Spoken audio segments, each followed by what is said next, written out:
கர்த்தருடைய பரிசுத்த நாமத்துக்கு ஸ்தோத்திரம். இன்றைய தினத்தில் என்ன பேசணும் அப்படின்னு நான் ஜோம் பண்ணிட்டு இருக்கும்போது வெட்னஸ்டே ஏர்லி மார்னிங் இருக்கும். ஒரு கனவை தேவன் கொடுத்தாரு. சர்ச்சில் வர்ஷிப் பண்ணுற மாதிரி நான் வர்ஷிப் பண்ணிகிட்ருக்கேன். அப்போ ஆண்டவர் கொடுக்குற வார்த்தைகளை நான் அப்படியே சொல்லி சொல்லி சொல்லி நம்ம சர்ச்சில் அப்படியே நம்ம வர்ஷிப் பண்ணுறோம்.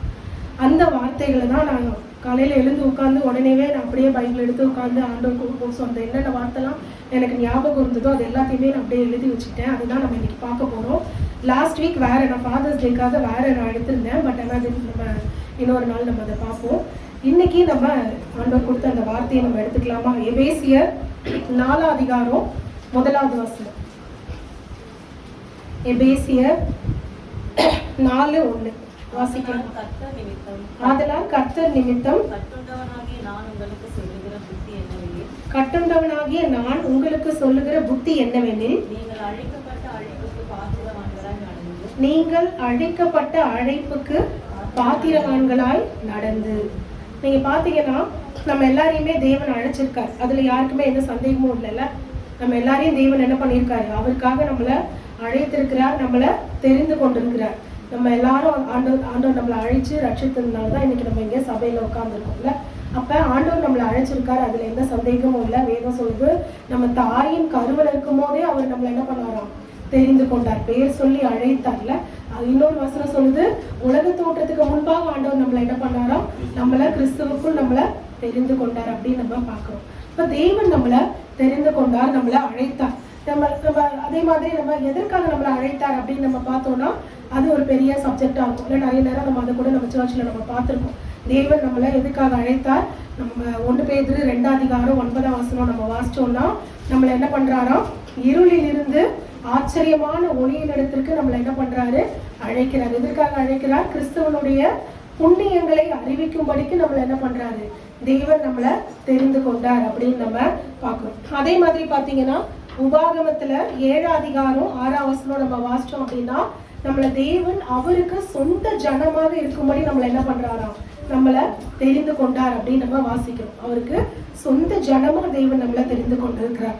அதே மாதிரி சங்கீதம் 65 அதிகாரம் 4ஆம் வசனம் நம்ம வாசிச்சோம் அப்படின்னா உங்களுடைய பிரகாரங்களில் வாசமா இருக்கும்படி நீர் தெரிந்து கொண்டு சேர்த்து கொள்ளுகிறவன் பாக்கியவான் அப்படின்னு போட்டிருக்கு. அப்ப ஆண்டவர் எதுக்காக நம்மளை தெரிந்து கொள்கிறாரு? அவருடைய பிரகாரத்துல நம்ம அவருடைய ஆலயத்துல அவருடைய பிரகாரத்துல நம்ம தங்கி இருக்கணும், வாசமா இருக்கணும், அவளோடு கூட நம்ம ஐக்கியமா இருக்கணும் அப்படிங்கிறதுக்காக ஆண்டவர் நம்மளை என்ன பண்றாராம்? தெரிந்து கொண்டிருக்கிறார் அப்படின்னு நம்ம பார்க்கிறோம். அதே மாதிரி ஏசாயால ஒரு வசனம் நம்ம வாசிக்கலாம். ஏசாயா 43 அதிகாரம் 21வது வசனம். ஏசாயா 43:21 நம்ம வாசிச்சோம்னா ஆண்டவர் என்ன சொல்றாரு? இந்த ஜனத்தை எனக்கென்று ஏற்படுத்தினேன், இவர்கள் என் துதியை சொல்லி வருவார்கள். அவரை துதிக்கிறதுக்காக ஆண்டவர் என்ன பண்றாரு? நம்மள தெரிந்தெடுத்திருக்கிறார்ல. அப்போ அவருக்கு சொந்த ஜனமா இருக்கும்படி ஆண்டவர் நம்மளை அழைச்சிருக்கிறாரு. அவரை துதிக்கணும், அவருடைய பிரகாரங்கள்ல நம்ம வாசமா இருக்கணும், ஆண்டவர் நம்மளை தெரிந்து கொண்டிருக்கிறார், அழைத்திருக்கிறார். இது எல்லாத்தையும் நம்ம பார்க்கிறோம். பட் ஆனா இன்னைக்கு நம்ம எப்படி இருக்கணுமா? அந்த அழைப்புக்கு நம்ம பாத்திரவான்களா இருக்கணும் அப்படின்னு சொல்லி வேதம் சொல்லுது இல்ல. அந்த அழைப்பை நம்ம என்ன பண்ணிடக்கூடாது? இழந்து போயிடக்கூடாது அப்படிங்கறத குறித்து தான் நம்ம பார்க்க போறோம். ஏன்னா தேவனுடைய அழைப்பு அது மாறாதது. நீங்க வாசிச்சீங்கன்னா ரோமர் 11 அதிகாரம் 29வது வசனம். ரோமர் 11:29 நம்ம வாசிச்சோம்னா தேவனுடைய கிருபை வரங்களும் அவர்களை அழைத்த அழைப்பும் மாறாதவைகளே. ஆண்டவருடைய அழைப்பு மாறல. அவர் ஆதியில நம்மளை அழைச்சிருக்காரு. நம்ம பிறக்கிறதுக்கு முன்பாகவே ஆண்டவர் நம்மளை தெரிந்து கொண்டிருக்கிறார், நம்ம அழைச்சிருக்காரு. அந்த அழைப்பு மாறல. ஆனா நம்ம அந்த அழைப்புக்கு இன்னைக்கு பாத்திரவான்களாய் நம்ம இருக்கோமா? அந்த அழைப்புக்கு நம்ம தகுதியா இருக்கோமா அப்படிங்கிறது தான் நம்ம இன்னைக்கு பார்க்க போறோம். 2 பேதுருல ஒரு வசனம் வாசிக்கலாம். 2 பேதுரு 1 அதிகாரம் 10ஆம் வசனம். 2 பேதுரு 1:10. ஆகையால் சகோதரரே, உங்கள் அழைப்பையும் தெரிந்து கொள்ளுதலையும் உறுதியாக்கும்படி ஜாக்கிரதையாயிருங்கள். இவைகளை செய்தால் நீங்கள் ஒரு காலம் இடறி விழுவதில்லை. உங்கள் அழைப்பையும் தெரிந்து கொள்ளுதலையும் உறுதியாக்குறதுக்கு நம்ம என்ன பண்ணணுமா? ஜாக்கிரதையா இருக்கணும். இதை செஞ்சோம்னா நம்ம ஒரு காலம் நம்ம இடறி விழுவதில்லை அப்படிங்கிறத நம்ம பார்க்குறோம். அப்போ நம்ம எதை இழந்துடக்கூடாது, நம்மளுடைய அழைப்பை, அந்த காலிங்கை நம்ம என்ன பண்ணிடக்கூடாது, இழந்துடக்கூடாது. இதை குறித்து தான் நம்ம இன்னைக்கு பார்க்க போகிறோம். ஒரு வசனத்தை நம்ம வாசிக்கலாம். மத்தேயு 22 அதிகாரம் 8ஆம் வசனம். மத்தேயு 22:8. அப்பொழுது அவன் தன் ஊழியக்காரரை நோக்கி, கல்யாண விருந்து ஆயத்தமா இருக்கிறது, அழைக்கப்பட்டவர்களோ அதற்கு அபாத்திரமாய் போனார்கள். அழைக்கப்பட்டவங்க எப்படி போயிட்டாங்க? அபாத்திரமாய் போனார்கள்னா அதுக்கு தகுதி இல்லாம போயிட்டாங்க இல்ல. இந்த சம்பவத்தை குறித்து நம்ம டீப்பா நம்ம பார்க்கலாம். நம்ம 22 அதிகாரம் ஸ்டார்டிங்ல இருந்தே நம்ம வாசிச்சோம் அப்படின்னா 22:2ஆம் வசனம் நம்ம வாசிச்சோம்னா, பரலோக ராஜ்யம் தன் குமாரனுக்கு கல்யாணம் செய்த ஒரு ராஜாவுக்கு ஒப்பா இருக்குது. ஸோ பரலோக ராஜ்யத்தை குறித்து ஆண்டவர் என்ன பண்றாரு, ஒரு உவமையை சொல்றாரு. அந்த உவமையை என்ன சொல்றாரு, பரலோக ராஜ்யம் எப்படி இருக்கு, ஒரு ராஜா என்ன பண்றாராம், அவருடைய குமாரனுக்கு ஒரு கல்யாணத்தை ரெடி பண்றாரு. ஸோ குமாரனுக்கு கல்யாணத்தை ரெடி பண்ணதும் அவர் என்ன பண்றாரு, 3ஆம் வசனம் நம்ம வாசிச்சோம்னா, அழைக்கப்பட்டவர்களை கல்யாணத்துக்கு வர சொல்லும்படி அவன் தன் ஊழியக்காரரை அனுப்பினான். ஸோ முதல்ல பார்த்தீங்கன்னா அழைக்கப்பட்டவர்கள்னா என்ன அர்த்தம்? அப்போ ஏற்கனவே ராஜா அவங்க எல்லாரும் என்ன பண்ணியிருக்காரு, இன்வைட் பண்ணியிருக்காருல்ல அந்த கல்யாணத்துக்கு. அவங்கள திரும்ப போய் என்ன பண்றாரு, ஊழியக்காரரை அனுப்பி என்ன பண்றாங்க, போய் ஒரு ரிமைண்ட் பண்றாரு இல்ல. கல்யாணத்தை இன்வைட் பண்ணது இல்லாம ஊழியக்காரரை அனுப்பி அவரை ரிமைண்ட் பண்றாரு, இந்த கல்யாணம் இன்னைக்கு இருக்கு, வர சொல்லுங்க அப்படின்னு சொல்லிட்டு. ஆனா நம்ம அந்த வசனத்தோட கடைசியில வாசிச்சா, அவர்களும் என்ன போட்டிருக்கு, வர மனதில்லாது இருந்தார்கள் இல்ல. எனக்கு இதை வாசிக்கும் போது ரொம்ப ஒரு சர்ப்ரைசிங்கா இருந்தது. அப்போ ஒரு கல்யாணத்துக்கு அது ஒரு சாதாரண கல்யாணம் இல்லை. எந்த கல்யாணம் அது? ராஜாவுடைய பையனுடைய கல்யாணம். அதுக்கு இன்வைட் பண்ணியிருக்கிறதே நமக்கு எவ்வளோ ஒரு பாக்கியம் இல்லை, நமக்கு எவ்வளோ ஒரு ப்ரௌடான மூமெண்ட்ல ராஜா அவரோட பையன் கல்யாணத்துக்கு நம்மளை இன்வைட் பண்ணியிருக்காருங்கிறதே நமக்கு ஒரு ப்ரௌடான ஒரு விஷயம். நீங்கள் அதை குறித்து நம்ம ஒரு வசனம் வாசிக்கலாம். வெளிப்படுத்தல் 19ஆம் அதிகாரம் 9ஆம் வசனம். வெளிப்படுத்தல் 19:9. பின்னும் அவன் என்னை நோக்கி, ஆட்டுக்குட்டியானவரின் கல்யாண விருந்துக்கு அழைக்கப்பட்டவர்கள் பாக்கியவான்கள் என்று எழுது என்றான். அப்ப ஆட்டுக்குட்டியானவருடைய கல்யாண விருந்துக்கு அழைக்கப்பட்டவங்களே யாரு? பாக்கியவான்கள்ல. அப்ப அவ்வளோ ஒரு பாக்கியமா ஆண்டவர் என்ன பண்ணியிருக்காரு, அந்த அழைப்பை கொடுத்திருக்காரு. ஆனா இவங்களுக்கு என்ன இல்லையா, வரதுக்கு மனசு இல்ல. இன்னைக்கு நிறைய நேரம் அப்படிதான் இருக்குல்ல. நீங்க பாத்தீங்கன்னா நிறைய என்ன சொல்றோம், நம்ம சர்ச்சுக்கு வாங்க, கால் பண்ணி சொல்றோம், மெசேஜ் போடுறோம், எல்லாம் பண்றோம். ஆனாலும் சில பேருக்கு என்ன இல்லை, வர்றதுக்கு மனசு இல்லை. அதான் போன வாரம் போயிட்டோம்ல, அதான் நம்ம அடுத்த வாரம் வேணா போய்க்கலாம், நடுவில் ஒரு வாரம் போலன்னா ஒன்றும் தெரியாது. அப்போ இது தேவனுடைய ஆலயங்கிறது என்னது, ஆண்டவரை நம்ம சந்திக்கிறதுக்கு நம்ம வர்ற ஒரு இடம் இல்லை. இங்கேதான் நமக்கு எல்லா நன்மையும் இருக்கு. நம்முடைய ஆலயத்தின் நன்மையும் திருப்தியாகும்னு போட்டிருக்குல்ல. அப்ப தேவனை நம்ம சந்திக்க வரும்போது தான் நமக்கு என்ன கிடைக்கும், அந்த வாரத்துக்கு நமக்கு தேவையான எல்லா நன்மைகளையும் ஆண்டவர் இங்க நமக்கு வச்சிருக்காருல்ல. ஆனா இன்னைக்கு நமக்கு என்ன இல்லை, வர்றதுக்கு மனது இல்லை. இந்த கடந்த வாரத்துல அந்த கீழே விழுந்ததுக்கு அப்புறம் நான் ரொம்ப எங்க அப்பாட்ட, இல்லை நான் வரேன், எப்படியாவது கூட்டிட்டு போங்க, நான் வரேன் அப்படின்னு சொன்னா எங்க அப்பா இல்லவே இல்லை, டாக்டர் ஒரு வாரம் நடக்கவே கூடாதுன்னு சொல்லிட்டாரு, நீ கண்டிப்பா வீட்டுல தான் இருக்கணும்னு சொல்லிட்டு விட்டுட்டு போயிட்டாரு. பட் இருந்தாலும் அந்த டைம்ல நம்ம வர்ஷிப் பண்ணோம், இங்க நமக்கு லைவ் இல்லை அப்படின்னு சொல்லிட்டு வீட்டுல டிவியில ஏசி ஆவடியோடைய லைவ் சர்ச் அட்டென்ட் பண்ணேன். பட் உட்காந்துட்டு அட்டென்ட் பண்ணவே முடியல, என்னால அவ்வளோ கஷ்டமா இருக்கு. இன்னைக்கு என்னால சர்ச்சுக்கு வர முடியலையே, என்னால போய் உங்க ஆலயத்துல போய் என்னால ஆராதிக்க முடியலையேன்னு சொல்லிட்டு அந்த பாவம் அவ்வளோ ஒரு பாரமா இருக்கு. அப்ப அந்த மாதிரி நமக்கு கண்டிப்பா இருக்கணும் இல்ல. சர்ச்சுக்கு நம்ம போக முடியல, ஆலயத்துக்கு நம்மளால இன்னைக்கு வர முடியல அப்படின்னா நமக்கு என்ன இருக்கணும், அந்த ஒரு தவிப்பு நமக்கு கண்டிப்பா இருக்கணும். ஆண்டவரை இன்னைக்கு நம்மளால பார்க்க போக முடியலையே, இன்னைக்கு நமக்கு வேலை கொடுக்கறது தேவன் இல்ல. வேலை வேணும்னு சொல்லி நம்ம நிறைய நேரம் என்ன பண்றோம், ஜோம் பண்றோம் இல்ல, எனக்கு வேலை வேணும் அப்படின்னு சொல்லிட்டு. ஆனா வேலை கொடுத்தோடனே நம்ம என்ன பண்ணிடுறோம், அந்த வேலையை தான் பெருசா நினைக்கிறோமே தவிர அந்த வேலையை கொடுத்த தேவனை நம்ம என்ன பண்ணிடுறோம், மறந்துடும் இல்ல. வாரத்துல ஒரு நாள் தான் நம்ம அவரை தேட வரோம், அந்த ஒரு நாளும் நம்மளால என்ன பண்ண முடியல, ஆண்டவருக்கு முழுசா கொடுக்க முடியல. அதுதான் இங்க போட்டிருக்கு. இப்ப நான் யோசிக்கும் போது அவனுக்கு என்ன இல்லையா, வர்றதுக்கு மனதில்லை. அப்ப நான் யோசிக்கிறேன், ஏன் இவங்க ஒரு நன்மையை பெற்றுக்கொள்றதுக்கு ஏன் இவங்களுக்கு மனதில்லை அப்படின்னு சொல்லி அந்த ஒரு எண்ணத்தை தேவன் கொடுத்தாருப்பா. அவங்க எப்படி இருக்காங்களா, வரதுக்கு மனதில்லாத இருக்காங்க, ஆனா வரதுக்கு மனசு இல்லைன்னு சொல்லி ஆண்டவர் அப்படியே விட்டுட்டாரா?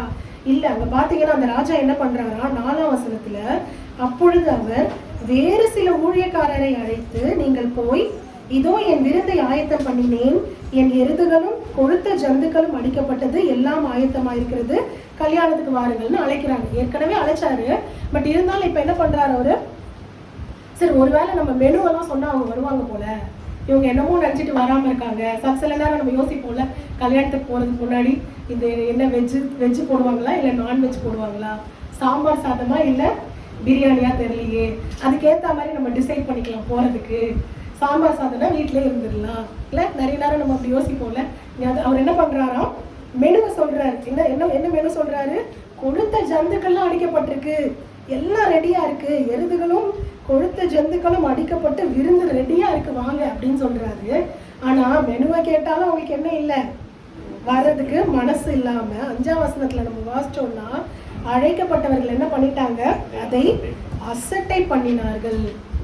அப்போ எந்த அளவுக்கு அவன் இருதயம் கடினப்பட்டிருக்குல்ல. 2 வாட்டி அவர் என்ன பண்றாரு, கூப்பிட்டு அனுப்புறாரு. அசட்டை பண்ணது மாத்திரம் இல்லாம இங்க பாத்தீங்கன்னா, ஒருத்தர் என்ன பண்ணா, அவனுடைய வயலுக்கும் ஒருவன் தன் வியாபாரத்துக்கும் போய்விட்டான். அப்போ அவங்க என்ன பண்ணிட்டாங்க, கிளம்பி அவங்களுடைய, எனக்கு இதெல்லாம் தேவையில்லைப்பா, எனக்கு இதுதான் தேவை, என் சொந்த வேலை தான் எனக்கு முக்கியம், நான் போய் இன்னைக்கு என் வேலையை பார்த்தா இதை விட பெருசா எனக்கு கிடைக்கும் அப்படின்னு அவங்க உலக பிரகாரமா அவங்க என்ன பண்றாங்க, இத ஆண்டவருடைய அந்த அழைப்பை அவங்க என்ன பண்ணிட்டாங்க, அசட்டை பண்ணிட்டாங்கல்ல. அப்போ நமக்கு சில பேருக்கு உண்மையாவே வர முடியாத சுச்சுவேஷன் இருக்கலாம் இல்ல. ஏன்னா நம்ம வேலை செய்யும் போது இல்ல இந்த வீக் நீங்க வந்துதான் ஆகணும்னு கம்பல் பண்ணி வர வைக்கிறது நிறைய இருக்கு. ஏன்னா எல்லாரும் கண்டிப்பா ஒரு வீக்கெண்ட் சப்போர்ட் பண்ணணும்னு சொல்லுவாங்க இல்ல. இப்போ சம்டைம்ஸ் பார்த்தீங்கன்னா எனக்கு காலேஜில் எக்ஸாம் இருக்கும். ஏன்னா அந்த கவர்மெண்ட் எக்ஸாம்ஸ்லாம் யூஸ்வலாக சண்டேஸில் தான் நடக்கும். அப்போ அவங்க என்ன பண்ணுவாங்க, ஒரு ரொட்டீனாக அந்த சண்டே இவங்க எனக்கு தான் ஆகணும் அப்படின்னு சொல்லுவாங்க. பட் அப்படி ரொட்டீனாக போகிறதுக்கு முன்னாடியுமே ஒரு ஆப்ஷன் கேட்பாங்க, யாரா சண்டே வரதுன்னா வாங்க. ஏன்னா அது என்னன்னா, சண்டே வந்தால் இன்னொரு நாள் அவங்களுக்கு காம்பன்சேஷன் கொடுப்பாங்க. இந்த சண்டேக்கு பதிலாக அவங்க இன்னொரு நாள் லீவாக எடுத்துக்கலாம் ஃபுல் டே. இந்த எக்ஸாம் பார்த்தா ஒரு 2 hours 3 hours எக்ஸாம் டியூட்டி தான் இருக்கும். பட் அவங்க என்ன பண்ணிக்கலாம், ஒரு நாள் ஃபுல்லாக எடுத்துக்கலான்றதுனால நிறைய பேர் அதுக்கு ரெடியாக இருப்பாங்க. ஒரு வாட்டி அந்த குரூப்பில் மெசேஜ், இந்த சண்டே எக்ஸாமில் இருக்கும் போதெல்லாம் நான் ப்ரே பண்ணிட்டே இருப்பேன், ஐயோ யாராவது அவங்களாம் வாலண்டியராக பேர் கொடுக்கணும், அவங்களாம் வாலண்டியராக பேர் கொடுத்துட்டாங்கன்னா யார் வர விருப்பமாக இருக்காங்களோ அவங்களுக்கு கொடுத்துருவாங்க. சப்போஸ் யாருமே விருப்பமாக இல்லைன்னா எத்தனை பேர் சண்டேஸ்ல வந்திருக்காங்கன்னு ஒரு கவுண்ட் வச்சிருப்பாங்க. அதுல எனக்கு தான் இருக்கிறதுலே கடைசியா இருக்கும். ஏன்னா நான் போகவே மாட்டேன் சண்டே, அதனால என் கவுண்ட் தான் 0ல இருக்கும். அப்போ முதல்ல என்னதான் வர சொல்லுவாங்க. அதனால ஒவ்வொரு வாட்டியும் அந்த மாதிரி இல்லை, யாராவது வந்துடணும்னு நினைப்பேன். அதே டைம் கரெக்டாக யாராவது பேர் கொடுத்துருவாங்க. ஏன்னா அவங்களுக்கு சண்டே கிட்ட இருக்கவங்க வந்தாங்கன்னா அவங்க இன்னொரு நாள் ஃபுல் டே லீவ் எடுத்துப்பாங்க. இப்போ அது மாதிரி சம்டைம்ஸ் இருக்கும். பட் சில டைம் நம்ம வந்துதான் ஆகணும், போய் தான் ஆகணும் அப்படிங்கிற போது அதை தேவன் என்ன பண்ணுவார், கண்டிப்பா பாக்குறாருல. நம்ம என்னதான் நம்ம அவரை தேடணும்ன்ற வாஞ்சு இருக்கு, பட் நம்மளால வர முடியாத சூழ்நிலை இருக்கும் போது அப்ப தேவன் கண்டிப்பா என்ன பண்ணுவாரு, அதை பார்ப்பார். ஆனா வர முடிஞ்சு நம்ம வராம வயலுக்கும் வியாபாரத்துக்கும் போய்விட்டார்கள். அப்ப அது எவ்வளவு தூரம் அந்த ராஜாவை துக்கப்படுத்தி இருக்கும்ல. அதுக்கப்புறம் பாத்தீங்கன்னா மற்றவர்கள் என்ன பண்ணாங்க, அதை விட கொடுமையா அந்த ஊழியக்காரரை பிடிச்சு அவமானப்படுத்தி கொலை செய்தார்கள். ஒரு ஒரு நல்ல விஷயத்துக்கு அவங்களுக்கு விருந்து கொடுக்கணும்னு அழைக்கிறாரு அந்த ராஜா. ஆனா என்ன பண்ணிட்டாங்க, இவங்க சும்மா இவங்க இருந்தவங்க இப்படிதான் சும்மா கூப்பிட்டுட்டே இருப்பாங்க, என்னை என் வேலையை பண்ண விட மாட்டாங்க, என்னை ரொம்ப தொல்லை பண்ணிட்டு இருக்காங்க, இவங்க ஒரேடியே நம்ம என்ன பண்ணிடலாம், கொலை பண்ணிட்டோம்னா நம்மகிட்ட இதுக்கப்புறம் என்ன பண்ண மாட்டாங்க, கூப்பிட மாட்டாங்க அப்படின்னு சொல்லி என்ன பண்றாங்க, கொலை பண்ற அளவுக்கு அவங்க என்ன பண்ணியிருக்காங்க, துணிந்திருக்காங்கல்ல. இதை குறித்து வாசிக்கும் போது எனக்கு நிஜமா ரொம்பவே ஆச்சரியமா இருந்தது. ஆனா நம்ம இதை குறித்து நம்ம பார்த்தோம் அப்படின்னா மத்தேயுல ஒரு வசனம் வாசிக்கலாம். மத்தேயு, அதே மத்தேயுல 23 அதிகாரம் 37வது வசனம் நம்ம வாசிச்சோம்னா, எத்தனை தீர்க்கதரிசிகள் பார்த்தீங்கன்னா, எருசலேமே தீர்க்கதரிசிகளை கொலை செய்து உன்னிடத்தில் அனுப்பப்பட்டவர்களை என்ன பண்ணிட்டாங்க, கல்லெறிகிறாங்க இல்ல. தீர்க்கதரிசிகள் யூஸ்வலா என்ன பண்ணுவாங்க, அவங்க நல்லதுதான் சொல்லுவாங்கல்ல, நீங்க ஆண்டோட்ட திரும்புங்க அப்படின்னு சொல்லி அவங்க என்ன பண்றாங்க, நல்லதுதான் சொல்றாங்க. ஆனா இவங்க என்ன பண்ணிடுறாங்க, அதை கேட்க மனதில்லாம அந்த தீர்க்கதரிசிகளை என்ன பண்றாங்க, கல்லெறிஞ்சு கொள்ற அளவுக்கு அவங்க போறாங்க. அதனாலதான் அந்த ராஜாவோட ஊழியக்காரர் கூப்பிடும் போது அவங்களுக்கு என்ன இல்லை, கேட்கறதுக்கு அவங்களுக்கு மனசு இல்லாம அவங்க என்ன பண்ணிடுறாங்க, அவங்கள அலட்சியம் பண்றாங்கல்ல. அதுக்கப்புறம் நீங்க பாத்தீங்கன்னா என்ன ஆகுது அந்த சம்பவத்துல, அதுக்கப்புறம் தான் ஆண்டவர் சொல்றாரு, ராஜா அதை என்ன பண்றாரு, அவர் கேள்விப்பட்டு அந்த பட்டணத்தை சுட்டெரித்தான் அப்படின்னு நம்ம பார்க்கிறோம். அதுக்கப்புறம் 8ஆம் வசனத்துலதான் நம்ம வாசிக்கிறோம், அவன் தன் ஊழியக்காரரை நோக்கி, கல்யாண விருந்து ஆயத்தமா இருக்கிறது, ஆனா அழைக்கப்பட்டவர்கள் எப்படி போயிட்டாங்க, அபாத்திரமாய் போனார்கள். அப்ப அழைக்கப்பட்டவங்க தகுதி இல்லாம போயிட்டாங்க. அதனால நீ என்ன பண்ணு, வழி சந்திகளிலே போய் நீ என்ன பண்ணு, எல்லாரையும் கல்யாணத்துக்கு கொண்டு வா அப்படின்னு சொல்லி என்ன பண்றாங்க, நல்லோர் பொல்லோர் எல்லாரையும் போய் நீ என்ன பண்ணு, கூட்டிட்டு வா, என்னுடைய கல்யாண சாலை மக்களால நிரம்பட்டும், நீ எல்லாருக்கும் அனுப்பு அப்படின்னு சொல்லி அவர் என்ன பண்றாரு, எல்லா இடத்துக்கும் அனுப்புறாரு. ஸோ இதை குறித்து நம்ம வாசிக்கும் போது பார்த்தீங்கன்னா, ஆண்டவராக இயேசு கிறிஸ்து பார்த்தீங்கன்னா இஸ்ரவேலருக்காக தான் முதல்ல வராருல்ல, அவங்கள தேவனோடு வந்து இணைக்கணும் அப்படின்னு சொல்லிட்டு. ஆனால் அவருடைய அந்த ஜனங்கள் என்ன பண்ணலை, அவரை ஏற்றுக்கல. அவர் ஏற்றுக்காத போது அவங்க ஆண்டவர் என்ன பண்ணுறாரு, அதுக்கப்புறம் எல்லாருக்கும் நீ என்ன பண்ணுங்க, ஆண்டவர் போகும்போது என்ன சொல்கிறாரு, அவர் படத்துக்கு எடுத்துக்கொள்ளப்படும்போது நீங்கள் உலகமெங்கும் போய் என்ன பண்ணுங்க, சர்வ சிருஷ்டிக்கும் நீங்கள் என்ன பண்ணுங்க, சுவிசேஷத்தை பிரசங்கித்த என் நாமத்தினால அவங்களை என்ன பண்ணுங்க, நீங்கள் ஞானஸ்தானம் கொடுத்து அவங்களை சீஷராக்குங்க அப்படின்னு சொல்கிறாங்க. அப்போது நம்ம எல்லாருக்கும் அந்த பாக்கியம் கிடைக்கும்ல. நம்ம தேவன் என்ன பண்ணியிருக்காரு, நம்ம எல்லாரையுமே நம்ம என்ன பண்ணியிருக்காரு, நம்மளை அழைத்திருக்கிறார். ஸோ எல்லாரையும் அழைச்சதுக்கப்புறம் நம்ம இதை குறித்து சுருக்கமாக நம்ம பார்க்கலாம்.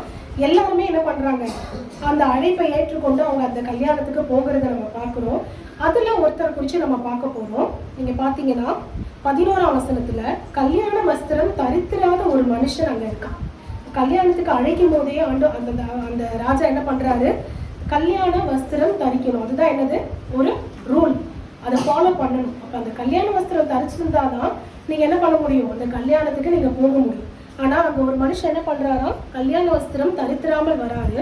அப்போ அவர் கேட்குறாரு, சிநேகிதனே நீ ஏன் கல்யாண வஸ்திரம் இல்லாமல் நீ வந்திருக்க அப்படின்னு கேட்கும் போதும் அவன் என்ன பண்ணுறான், அசட்டை பண்ணி அவன் என்ன பண்ணலை, அதுக்கு உத்தரவே சொல்லலை. அவன் என்ன பண்ணுறாரோ பேசாமல் இருக்கான். அப்போ ராஜா என்ன பண்ணுறாரு, நீ என்ன பண்ணு, இவனை கட்டிட்டு போய் அழுகையும் பற்கடிப்பும் உள்ள இடத்துக்கு நீ போடு. அப்போதான் சொல்றாரு, அழைக்கப்பட்டவர்கள் அநேகர் ஆனால் தெரிந்து கொள்ளப்பட்டவர்களோ சிலர் அப்படின்னு சொல்றாரு. அப்போ அந்த கல்யாண வஸ்திரம் அப்படின்னா என்னங்கிறத நம்ம பார்க்க போறோம். நம்மளுடைய ஒரு சொந்த கிரியையினால நம்ம தேவனிடத்துல சேர முடியாது. இந்த கல்யாணங்கிறது என்னது, ஆட்டுக்குட்டியானவருடைய கல்யாணம்னா சபை தேவனை மீட் பண்ற அந்த ஒரு தருணம் இல்ல. சபை வந்து நம்ம தேவனை அவரோடு கூட இணையப்படுகிற அந்த ஒரு தருணத்தை தான் நம்ம இந்த ஆட்டுக்குட்டியானவருடைய கல்யாணம் அப்படின்னு நம்ம பார்க்கிறோம். அப்போ நம்ம தேவனிடத்துல சேரணும்னா நம்மளுடைய சொந்த கிரியையினாலேயோ சொந்த நீதியினாலேயோ நம்ம என்ன பண்ண முடியாது, தேவனிடத்துல நம்ம சேர முடியாது. நீங்க வாசிச்சீங்கன்னா ஏசாயா 64ஆம் அதிகாரம் 6ஆம் வசனத்தை நம்ம வாசிச்சோம் அப்படின்னா, எங்களுடைய நீதி எல்லாம் அழுக்கான கந்தையை போல இருக்கிறது அப்படின்னு இருக்கு. அப்போ நம்மளுடைய நீதி எப்படி இருக்கு, அழுக்கான கந்தையா இருக்கு. இந்த அழுக்கான கந்தையோட நம்ம ஒரு கல்யாண வீட்டுக்கு போக முடியுமா? இல்லை, ஒரு யூஸ்வலாகவே ஒரு கல்யாண வீட்டுக்கு நம்ம போனோம்னா எப்படி போவோம், நல்லா ட்ரெஸ் அப் பண்ணிட்டு நல்லா போவோம்ல. அப்போ நம்மளுடைய அந்த நீதியோடு கூட நம்ம என்ன பண்ண முடியாது, தேவன்கிட்ட நம்மளால நம்மளால சேர முடியாது. அப்போ நம்மள என்ன பண்ணணும், சுத்திகரிக்கணும். அப்போ அதே ஏசாயால 61:10 நம்ம வாசிச்சோம் அப்படின்னா, அதோட பின்பகுதியை நம்ம வாசிச்சோம்னா, அவர் ரட்சிப்பின் வஸ்திரங்களை எனக்கு உடுத்தி நீதியின் சால்வை எனக்கு தரித்தார். அவர் எதுதான் நம்மளை வந்து நீதியாக்கும், ஆண்டவர் நம்மளை ரட்சித்திருக்கிறார்ல, நம்மளை அழைத்திருக்கிறவர் நம்மளை என்ன பண்ணியிருக்காரா, நம்ம பாவத்துல இருந்து நம்மளை விடுதலையாக்கி நம்மளுடைய அக்கிரமங்கள்ல இருந்து நம்மளை சுத்திகரித்து கழுவி நம்மளை ரட்சித்திருக்கிறார். அப்ப அந்த ரட்சிப்பின் வஸ்திரத்தை என்ன பண்றார், ஆண்டவர் நமக்கு உடுத்தி இருக்கிறார், நீதியின் சால்வையை நமக்கு தரித்திருக்கிறார். அப்ப இந்த ரட்சிப்பின் வஸ்திரத்தோட தான் நம்மளால என்ன பண்ண முடியும், கல்யாண விருந்துக்கு நம்மளால போக முடியும்ல. அப்ப ஆண்டவரை நம்ம தரிசிக்கணும், ஆண்டவரோட நம்ம வந்து இணைக்கப்படணும் அப்படின்னா நமக்கு இருக்க அந்த தகுதி என்ன, அந்த ரட்சிப்புங்கிற வஸ்திரம். அது இல்லாம நம்மளால என்ன பண்ண முடியாது, ஆண்டவரோட கூட நம்மளால போக முடியாது. இதை குறித்து நம்ம இன்னும் வாசிக்கலாம். நீதிமொழிகள்ல 7ஆம் அதிகாரம் நம்ம வாசிச்சோம் அப்படின்னா,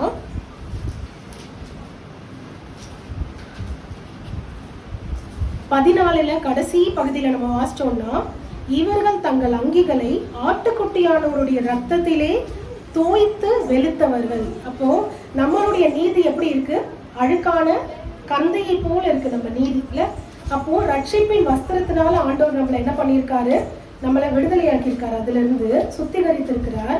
அது எப்படி நம்மளை சுத்திகரித்திருக்கிறாரா, அந்த நம்மளுடைய வஸ்திரம் எப்படி வந்து அந்த நீதியின் வஸ்திரமா நம்மளுக்கு மாறிச்சு, நம்மளுடைய அந்த அங்கிகளை நம்ம எதுல தோய்ச்சிருக்காங்களாம், ஆட்டுக்குட்டியானவருடைய ரத்தத்திலே தோய்த்து வெளுத்தவர்கள் அப்படின்னு போட்டிருக்காங்க. இயேசு கிறிஸ்துவினுடைய வெளிப்படுத்தல் 7:14 வெளிப்படுத்தல் 7:14 நம்ம வாசிக்கும் போது கடைசி பகுதியில ஆட்டுக்குட்டியானவருடைய ரத்தத்திலே தோய்த்து வெளுத்தவர்கள் அப்படின்னு பார்க்கறோம்ல. இப்போ இயேசு கிறிஸ்துவனுடைய ரத்தத்தின் மூலமா தான் நம்மளை என்ன பண்ண முடியும், தகுதியா அதுதான் நமக்கு இருக்க அந்த ஒரே குவாலிஃபிகேஷன் இல்லை. இப்போ நம்ம தேவனை அழைத்திருக்கிறார், அப்போ நம்ம தேவனிடத்துல போகணும்னா இதுதான் நம்மளோட குவாலிஃபிகேஷன். இதுல நம்ம இன்னைக்கு என்ன பார்க்க போறோம் அப்படின்னா, இந்த அழைப்பை நம்ம இழந்து போயிடக்கூடாது. ஏன்னா நிறைய பேர் என்ன பண்ணாங்க, அழைப்பை அசட்டை பண்ணாங்க, அழைப்புக்கு இம்பார்ட்டன்ஸ் கொடுக்கல. அதனால அவங்க என்ன பண்ணிட்டாங்க, அந்த அழைப்பை விட நிறைய விஷயம் அவங்களுக்கு பெருசா தெரிஞ்சுது இல்லை. அதனால அவங்களால என்ன பண்ண முடியல, அழைக்கப்பட்டவங்களால கல்யாணத்துக்கு போக முடியல இல்லை, அவங்க போகலை இல்லை, அவங்களுக்கு போக மனசு இல்லை, அவங்க அசட்டை பண்ணி அதை நிராகரிச்சாங்க அந்த அழைப்பை. அப்போ நம்ம அந்த அழைப்பை இழந்து போயிடக்கூடாது. ஸோ இதை குறித்து 2 பேருடைய வாழ்க்கையை நம்ம பார்க்க போகிறோம்.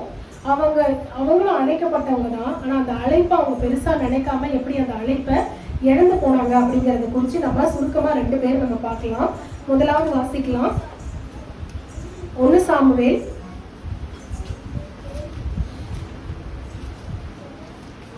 9 அதிகாரம் 22வது வசனம். 1 சாமுவேல் 9:22. ஸோ இதுக்கு முன்னாடி நான் சுருக்கமாக இதை குறித்து நான் சொல்லிடுறேன். நம்ம சவுலை குறித்து நம்ம பார்க்க போகிறோம். ஸோ இங்கே பார்த்தீங்கன்னா இஸ்ரவேல் புத்திரர் எல்லாம் என்ன பண்ணுறாங்க, கூக்குரல் இடுறாங்க. எதுக்கு, எங்களுக்கு ராஜா வேணும், எல்லா நாட்டுக்கும் ராஜா இருக்காங்க. அது வரைக்கும் அவங்களுக்கு ராஜா கிடையாது. யார் தான் அவங்களுக்கு ராஜாவா இருந்தது, தேவன் தான் அவங்களுக்கு ராஜாவா இருந்தது இல்லை. ஒவ்வொரு எதிரிகள்கிட்ட இருந்தும் அவங்கள பாதுகாத்து அவங்கள வழி நடத்தி அவங்கள வனாந்திரத்துல 40 வருஷம் வழி நடத்தி அந்த ஊருக்கு அவங்கள கொண்டு வந்து சேர்த்து ஆண்டவர் என்ன பண்றாரு, ஒவ்வொரு யுத்தத்திலையும் அவர் ராஜாவா நின்று போரிடுறாரு. ஆனா இவங்களுக்குலாம் என்ன சொல்லிட்டாங்க, இல்ல எல்லா ஊருக்கும் ராஜா இருக்கு, எங்களுக்கு என்ன வேணும், கண்டிப்பா ராஜா வேணும் அப்படின்ன உடனே என்ன பண்றாங்க, அப்போ ஆண்டவர் என்ன பண்றாரு, சவுலை என்ன பண்றாரு தெரிந்து கொள்றதை நம்ம பார்க்கறோம்ல. சாமுவேல் கிட்ட என்ன பண்றாரு, சவுல் வருவான், இந்த மாதிரி ஒருத்தர், நீங்க என்ன பண்ண, அவனை தான் ராஜாவா ஏற்படுத்தணும், அதிபதியா ஏற்படுத்தணும் அப்படின்னு சொல்லி என்ன பண்றாரு, அவர் சொல்றதை நம்ம பார்க்கணும். அதே மாதிரி சவுல் என்ன பண்றாரு, அவருடைய காணாம போன அந்த கழுதையை தேடி என்ன பண்றாங்க, வரும்போது சவுளுடைய வேலைக்காரர் என்ன பண்றாரு, இங்க ஒரு தீர்க்கதரிசி இருக்காரு, ஞானதிஷ்டிக்காரன், நம்ம அவர்கிட்ட போய் கேட்டோம்னா கழுதை எங்க இருக்குன்னு சொல்லிடுவாரு அப்படின்னு சொல்லி சாமுவேலை தேடி அவங்க வராங்க. ஆண்டவர் சொல்றாரு, இதோ வராங்கல்ல, இவன் தான் யாரு, நான் இஸ்ரவேல் மேலே ஏற்படுத்த போற ராஜா அப்படின்னு சொல்லும் போது அங்க பாத்தீங்கன்னா ஒரு சம்பவம் நடக்குது. அதை தான் நம்ம இன்னைக்கு பார்க்க போறோம். 1 சாமுவேல் 9 அதிகாரம் 22வது வசனம் நம்ம வாசிச்சோம்னா அங்க ஒரு விருந்து நடந்துட்டு இருக்கு. அந்த விருந்துல பாத்தீங்கன்னா சாமுவேல் சவுலையும் அவன் வேலைக்காரனையும் போஜன சாலைக்குள் அழைத்து கொண்டு போய் அவர்களை அழைக்கப்பட்டவர்களுக்குள்ளே தலைமையான இடத்திலே வைத்தான். அழைக்கப்பட்டவர்கள் ஏறக்குறைய 30 பேரா இருந்தாங்க. ஒரு 30 பேரை அங்க என்ன பண்ணியிருக்காங்க, ஒரு விருந்துக்கு அழைச்சிருக்காங்க. அந்த 30 பேர்ல தலைமையா யாரை அழைத்தது, சவுல் இல்ல. நீங்க அதை குறிச்சு நம்ம பார்த்தோம்னா அவனுக்கு 24ஆம் வசனத்தை நம்ம வாசிச்சோம்னா அந்த சமயக்காரன் என்ன பண்றான்னா ஒரு முன்னந்தொடையை எடுத்து அதனோடு இருந்ததை எடுத்து கொண்டு வந்து சவுலுக்கு முன்பாக வைத்து சாமுவேல் சொல்றாரு, இது உனக்கென்று வைக்கப்பட்டது, இதை உனக்கு முன்பாக வைத்து சாப்பிடு, நான் ஜனங்களை விருந்துக்கு அழைத்தது முதல் இதுவரைக்கும் இது உனக்காக வைக்கப்பட்டிருக்கிறது அப்படின்னு சொல்றாரு. அப்போ அந்த சவுலுக்கு என்ன இருந்தது, அந்த ஒரு ஸ்பெஷல் காலிங் இருந்தது இல்ல. ஆண்டவர் தான் அவனை ராஜாவா ஏற்படுத்துறாரு. அந்த விருந்துக்கு அவன் அழைக்கப்பட்டிருக்கான். அந்த விருந்துல அவன் கலந்து கொள்றான். அவனுக்கு இருக்கிறதுலே ஒரு ஸ்பெஷல் பீஸ் இல்ல, அந்த கோட்டோடைய லெக்குல அந்த தொடை அதை என்ன பண்றாங்க, எடுத்து கொடுத்து இது உனக்காக வைக்கப்பட்டிருக்கு, இந்த விருந்துக்கு ஏற்பாடு பண்ணதுல இருந்து இந்த பீஸ் யாருக்காக அலோகேட் பண்ணிருக்கு, உனக்காக இதை ஸ்பெஷலா பண்ணி வச்சிருக்கோம் அப்படின்னு சொல்லி என்ன பண்றாங்க, இவன் வரதுக்கு முன்னாடியே எல்லாத்தையும் ரெடி பண்ணி இவனுக்கு வச்சிருக்காங்க. அப்போ அப்படிப்பட்ட ஒரு அழைப்பு அவனுக்கு இருந்தது இல்ல. ஆனா அந்த அழைப்பை சவுல் என்ன பண்ணல, காத்துக்கல. அந்த அழைப்பை என்ன பண்ணிட்டாரு, இழந்து போயிட்டாருல்ல. நீங்க அதே 1 சாமுவேல்ல வாசிச்சோம்னா 15 அதிகாரம் 11வது வசனத்தை நம்ம பார்த்தோம்னா, நான் சவுலை 1 சாமுவேல் 15:11 நான் சவுலை ராஜாவாக்கினது எனக்கு மனஸ்தாபமா இருக்கிறது, அவன் என்னை விட்டு திரும்பி என் வார்த்தையை நிறைவேற்றாமல் போனான் அப்படின்னு சொல்லி அப்பொழுது சாமுவேல் மனம் நொந்து ராம்பொழுதும் கர்த்தரை நோக்கி கூப்பிட்டான். ஸோ சவுலை ராஜாவாக்குனது எப்படி இருக்கு இங்க பாத்தீங்கன்னா, கர்த்தர் சொல்றாரு 10ஆம் வசனம், அப்பொழுது கர்த்தருடைய வார்த்தை சாமுவேலுக்கு உண்டாகி கர்த்தர் என்ன சொல்றாரு, நான் சவுலை ராஜாவாக்குறது எனக்கு எப்படி இருக்குது, மனஸ்தாபமா இருக்கு அப்படின்னு சொல்றாரு. அப்போ அந்த அளவுக்கு சவுலுக்கு ஒரு அவ்வளவு இம்பார்ட்டன்ஸ் கொடுத்து அவனுக்கு அந்த ஒரு அழைப்பு இருந்தது. அந்த அழைப்புல ஒரு பிரதானத்தை அவனுக்கு கொடுத்துருக்காங்க. அந்த இஸ்ரவேல் மக்களுக்கு மத்தியில ஒரு ராஜாவா அவனை என்ன பண்ணியிருக்காங்க, முதல் ராஜா இல்லை, இப்போ எவ்வளோ ஒரு ஸ்பெஷல், முதல் ராஜாவா அவனை அபிஷேகம் பண்ணியிருக்காங்க. ஆனால் அந்த அழைப்பை சவுல் என்ன பண்ணலை, காத்துக்கொள்ளலை. அந்த அழைப்பை சவுல் என்ன பண்ணிட்டான், இழந்து போயிட்டான். போன வாரம் கூட பாஸ்டர் சவுலை குறித்து என்ன பண்ணியிருக்காரு மெசேஜ் நம்ம கேட்டிருப்போம்ல, சவுலுக்கும் தாவீதுக்கும் என்ன டிஃப்ரென்ஸ் அப்படின்னு சொல்லி நம்ம பார்த்தோம்ல. தாவீது ஒவ்வொரு காரியத்திலையும் ஆண்டவர் என்ன பண்ணுறான், ஜோம் பண்ணி கேட்டுட்டு எல்லாத்தையும் பண்ணுறான். ஆனால் சவுல் என்ன பண்ணலை, எல்லாத்தையுமே அவன் இஷ்டத்துக்கு அவன் என்ன பண்ணுறான், மாம்ச இஷ்டத்தின்படி அவன் நடக்கிறத நம்ம பார்க்குறோம். ஸோ இந்த சவுலுடைய அந்த ஃபெயிலியர் எதனால அப்படிங்கிறத நம்ம சுருக்கமாக 3 காரியம் பார்க்க போகிறோம். அந்த 1 சாமுவேல்லே 13 அதிகாரம் 8ஆம் வசனத்துலேருந்து நம்ம வாசித்தோம் அப்படின்னா, ஆல்ரெடி நம்ம லாஸ்ட் வீக்கும் இந்த சம்பவத்தை குறித்து பார்த்தோம்ல. அந்த சாமுவேல் வரதுக்கு முன்பாகவே சவுல் என்ன பண்ணுறான், பலிகளை அவன் செலுத்துறான். 8ஆம் வசனம் வாசிக்கலாம். அவன் தனக்கு சாமுவேல் குறித்த காலத்தின்படி 7 நாள் மட்டும் காத்திருந்தான். சாமுவேல் கில்காலுக்கு வரவில்லை. ஜனங்கள் அவனை விட்டு சிதறி போனார்கள். அப்போ ஜனங்கள்லாம் போறாங்க அப்படின்ற உடனே இந்த சவுல் என்ன பண்றான், சர்வாங்க தகன பலிகளையும் சமாதான பலிகளையும் என்னிடத்தில் கொண்டு வார்கள் என்று சொல்லி சர்வாங்க தகன பலியை செலுத்தினான். அப்போ அவன் பலியிட்டு முடிக்கும் போது யார் வரா, சாமுவேல் அந்த இடத்துல வரார். அப்போ சாமுவேல் என்ன சொல்றாரு, நீ செய்தது என்ன, நீ என்ன பண்ணிட்ட, நீ புத்தியினமாய் நீ செஞ்சுட்ட. 13ஆம் வசனத்துல நம்ம வாசிச்சோம்னா, சாமுவேல் சவுலை பார்த்து, புத்தியினமாய் செய்தி உம்முடைய தேவனாகிய கர்த்தர் உமக்கு விதித்த கட்டளையை நீ என்ன பண்ணல, கை கொள்ளல. இதுக்கு முன்பாகவும் பார்த்தீங்கன்னா இதே மாதிரி சாமுவேல் வரதுக்கு அவன் வெயிட் பண்றான். சாமுவேல் வராரு. இந்த 2வது வாட்டி வரும்போது இவனுக்கு என்ன பண்றதுக்கு மனசு இல்லை, வெயிட் பண்றதுக்கு மனசு இல்லை. அதான் ஏற்கனவே ஒரு வாட்டி சாமுவேல் பலியிட்டார்ல, இப்போ இந்த வாட்டி அவர் வரல, நம்மளே பண்ணிட்டா என்ன அப்படின்னு என்ன பண்றான், அவனே என்ன பண்றான், அவனே அவன் இஷ்டத்துக்கு எல்லாத்தையும் பண்றான்ல. அப்போ அது எவ்வளோ ஒரு பெரிய ஒரு பாவம். நீங்க பாத்தீங்கன்னா அந்த 13ஆம் வசனத்துல சாமுவேல் சொல்றாரு, கர்த்தர் இஸ்ரவேலின் மேல் உம்முடைய ராஜ்யபாரத்தை உம்முடைய தேவனாகிய கர்த்தர் உமக்கு விதித்த கட்டளையை கை கொள்ளாமற் போனீர். மற்றபடி கர்த்தர் இஸ்ரவேலின் மேல் உம்முடைய ராஜ்யபாரத்தை ஸ்திரப்படுத்துவார்.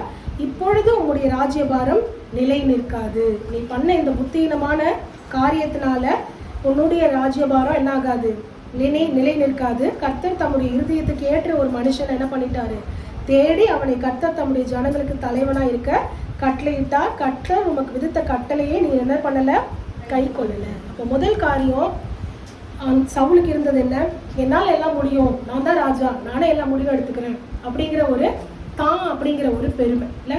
ஏன்னா வேதம் சொல்லுது, பெருமை உள்ளவர்களுக்கு தேவன் எதிர்த்து நிற்கிறார், தாழ்மை உள்ளவர்களுக்கு தான் ஆண்டவர் என்ன பண்ணுவாராம், கிருபை கொடுக்குறாரு. அன்னைக்கு தாவீது பார்த்தீங்கன்னா ஒரு ராஜான்ற ஒரு அந்தஸ்து கௌரவம் எதுவும் பார்க்காம தேவனுடைய பெட்டிக்கு முன்பாக நடனமாடி அவன் செல்றத நம்ம பார்க்கணும்ல. இப்போ அந்த அளவுக்கு நம்ம என்ன பண்ணணும், நம்ம தாழ்மைப்படணும்ல. அவன் அந்த சவுலுடைய குமாரத்தை என்ன சொல்றான், இப்படி ஒரு பைத்தியக்காரனை போல நீ ஒரு ராஜா போய் நடனம் ஆடுறியே அப்படின்னு கேட்கும்போது கூட அவன் யாருக்கு முதலிடம் கொடுக்குறான், ஆண்டவருக்கு முதலிடம் கொடுக்குறான்ல. அப்போ அந்த அந்த தேவனை தேடுறது, ஆண்டவரை நம்புறது, அதுக்கு நம்ம என்ன பண்ணணும், முதலிடம் கொடுக்கணும். நம்ம அதை விட்டுட்டு நம்ம என்னால எல்லாம் பண்ண முடியும், அதான் ஏற்கனவே சாமுவேல் ஒரு வாட்டி பண்ணார்ல, நான் பார்த்துட்டேன், நானே இந்த வாட்டி பண்ணிக்கிறேன், நான் ராஜா, எனக்கு அடுத்துதான் எல்லாரும் அப்படிங்கிற ஒரு அந்த அந்த சிந்தை அவனுக்கு என்னாச்சு, அந்த இருமாப்பான அந்த சிந்தனை அது தப்பு. அதனாலதான் அவன் என்ன பண்ணான், அந்த அழைப்பை அவன் என்ன பண்றான், இழந்து போகிறத நம்ம பார்க்கணும். அதே மாதிரி பார்த்தீங்கன்னா இதுல இன்னொரு காரியத்தை நம்ம இதுல உற்று நோக்கி நம்ம கவனிச்சோம் அப்படின்னா, அந்த 8ஆம் வசனத்துல சாமுவேல் கில்காலுக்கு வரவில்லை, ஜனங்கள் அவனை விட்டு சிதறி போனார்கள். சாமுவேலுக்காக வெயிட் பண்றாங்க 7 நாள். சாமுவேல் வரலன்னு ஜனங்கள்லாம் என்ன பண்றாங்க, எல்லாம் தனித்தனியா சிதறி போக ஆரம்பிச்சிடுறாங்க. இவனுக்கு என்ன, நான் ராஜா, நான் போருக்கு போகணும், எல்லா ஜனங்களும் என் கூட இருக்கணும். அப்ப இவனுக்கு அந்த அவனுடைய கவனம் எல்லாமே எது மேலதான் இருக்கு, அந்த மக்கள் மேலதான் இருக்கு, அந்த ஒரு பவர் அது மேலதான் அவனுக்கு இருக்கே தவிர எது மேல அவனுடைய நோக்கம் இல்லை, ஆண்டவர் மேல அவனுக்கு நோக்கம் இல்லை. என்ன நீங்க பாத்தீங்கன்னா ஒவ்வொரு வாட்டி அவன் போருக்கு போறதுக்கு முன்னாடி அவன் என்ன பண்ணுவானா, தொகையிடுவானா. தொகையிடுறதுனா என்னது, எத்தனை பேர் இருக்காங்க அப்படின்னு சொல்லி கவுண்ட் பண்றது. ஸோ இது குறித்து நம்ம வாசிச்சோம்னா 1 சாமுவேல் 11:8 நம்ம பார்க்கலாம், அதே மாதிரி 13:15 பார்க்கலாம், 15:4 பார்க்கலாம். ஸோ இது எல்லாத்துலேயுமே நம்ம பார்த்தோம்னா ஒரு வாட்டி அவன் போறதுக்கு முன்பாக அவன் என்ன பண்றான்னா, தொகை பார்த்தான், லக்கம் பார்த்தான் அப்படின்னு இருக்கும். ஸோ அவனுடைய கால்குலேஷன் எல்லாமே என்ன இருக்கு, நம்ம ஒரு சண்டைக்கு போறோம், இவ்வளோ பேர் இருக்காங்க, அப்போ நம்ம என்ன பண்ணிடலாம், இதில் நம்ம ஜெயிச்சிடலாம். அப்போ மனுஷங்களை எப்பவுமே அவன் இருக்கிறதுனால அதை பலமாக அவன் நினைக்கிறான் இல்லை. அப்போ அதை பலமாக நினைக்கிறவன் யாரை பலமாக நினைக்கல, ஆண்டவரை அவன் எதுவாக நினைக்கல, பலமாக நினைக்கல. ராஜா வர்றதுக்கு முன்பாக அத்தனை வருஷமா இருந்த அந்த தேசத்தை உயர்த்தினது, அத்தனை போர்கள்லையும் இவங்களை வெற்றியடை செஞ்சது எல்லாமே யாரு, தேவன் கூட இருந்ததுனாலதான் இல்ல. ஏன்னா வசனம் என்ன சொல்லுது, குதிரை எத்தனை நாளுக்கு ஆயத்தமாக்கப்படும், எத்தனை குதிரை வீரர்கள் இருக்கலாம், ஆனா ஜெயம் யார்கிட்ட இருந்து தான் வரும், கர்த்தரிடத்துல இருந்து தான் வரும். அவர் தான் ஜெயத்தை தர முடியும். ஏன்னா தாவீது அவ்வளவு பலசாலியா இருந்து அவன் கோலியாத்தை வீழ்த்திடல இல்ல. அப்ப கோலியாத்தை வீழ்த்தினது ஆண்டவர் தாவீதோடு கூட இருந்ததுனால, கர்த்தருடைய நாமத்தினால நான் வருகிறேன் அப்படின்னு சொல்லி என்ன பண்றான், தாவீது கோலியாத்தை வீழ்த்துறதை நம்ம பார்க்கிறோம். அப்போ அவனுடைய நோக்கமும் எதுல இருக்கு, மக்கள் எல்லாம் என்னை சுத்தி இருக்கணும், நிறைய பேர் இருக்கணும், படைத்தலைவர்கள் நிறைய பேர் இருந்தா நம்ம என்ன பண்ணிடலாம், ஜெயிச்சிடலாம் அப்படின்னு அவனுடைய நம்பிக்கை ஆண்டவர் மேல இல்லாம அவன் நம்பிக்கை எது மேல போயிடுச்சு, அந்த படை மேலையும் அந்த படை அந்த அவன்கிட்ட இருக்க அந்த ரதங்கள் மேலையும் அது எல்லாத்து மேலேயும் தான் அவனுக்கு நம்பிக்கை இருக்கே தவிர அவன் யாரை நம்பல, ஆண்டவரை நம்பல. இதே மாதிரி பாத்தீங்கன்னா தாவீதுடைய வாழ்க்கையிலயும் நடக்குது. 2 சாமுவேல்ல நம்ம இந்த சம்பவத்தை வாசிச்சோம்னா 2 சாமுவேல் 24 அதிகாரம் முதல் வசனத்தை நம்ம வாசிச்சோம் அப்படின்னா, கர்த்தருடைய கோபம் திரும்ப இஸ்ரவேல் மேல் மூண்டது, இஸ்ரவேல் யூதா என்பவர்களை லக்கம்பார் என்று அவர்களுக்கு விரோதமாய் சொல்லுகிறதற்கு தாவீது ஏவப்பட்டான். அப்ப அந்த சாத்தான் என்ன பண்றான், தாவீதையும் ஏவி என்ன பண்ண சொல்றான், நீ எத்தனை பேர் இருக்காங்கன்னு லக்கம் பாரு அப்படின்னு உடனே அங்க பாத்தீங்கன்னா ஆண்டவருடைய கோபம் அந்த இஸ்ரவேலுக்கு முன்பாக திரும்பவுமாக வருகிறத நம்ம பார்க்கிறோம். அப்போ தாவீது என்ன பண்றான்,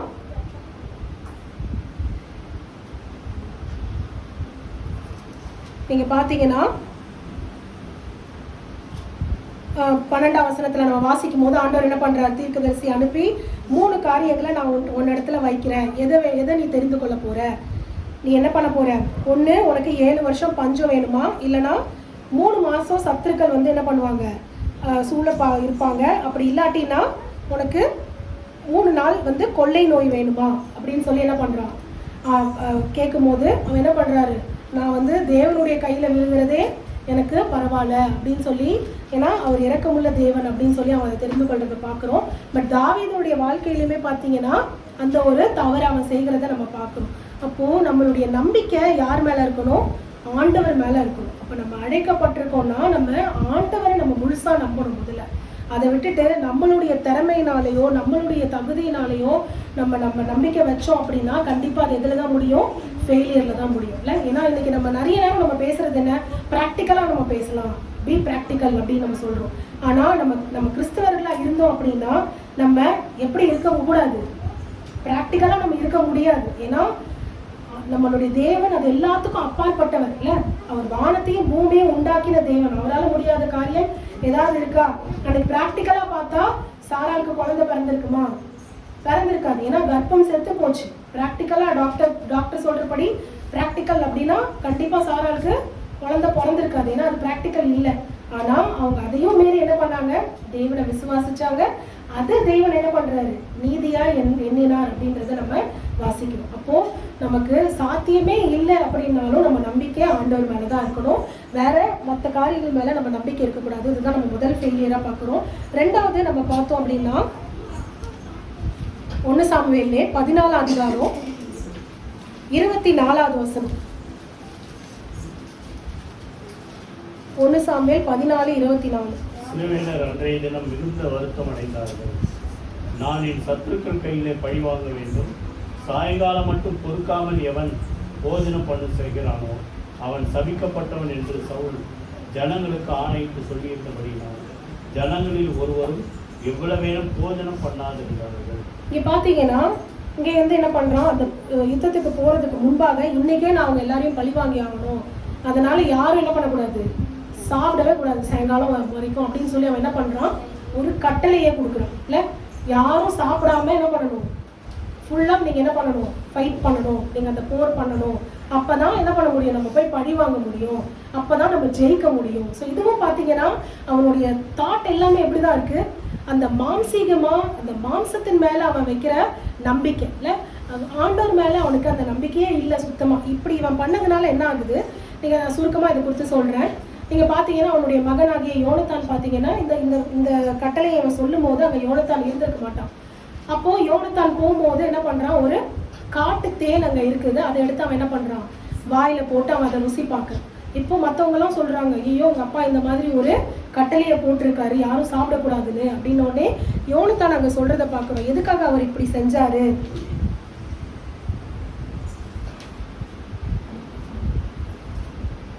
அதே 1 சாமுவேல் 32 வாசிங்க, 14 25 14-25.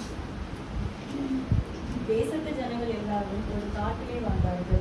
வெளியிலே தேன்கூடு கட்டி 27 வாசிச்சோம்னா, யோனத்தான் தன் தகப்பனை ஜனங்களுக்கு ஆணையிட்டதை கேள்விப்படவில்லை. அவன் கேள்விப்படாம அதை என்ன பண்ணிட்டான், சாப்பிட்டுட்டான். இப்போ 29 நம்ம பார்த்தோம்னா, என் தகப்பன் தேசத்தின் ஜனங்களை கலக்கப்படுத்தினார், நான் இந்த தேனிலே கொஞ்சம் ருசி பார்த்ததுனால என் கண்கள் தெளிந்ததை பாருங்கள். இந்த தேனை கொஞ்சம் சாப்பிட்டதுனால என் கண் எவ்வளோ தெளிஞ்சு நான் இவ்வளோ நல்லா வந்து நான் கூறிடுறேன்.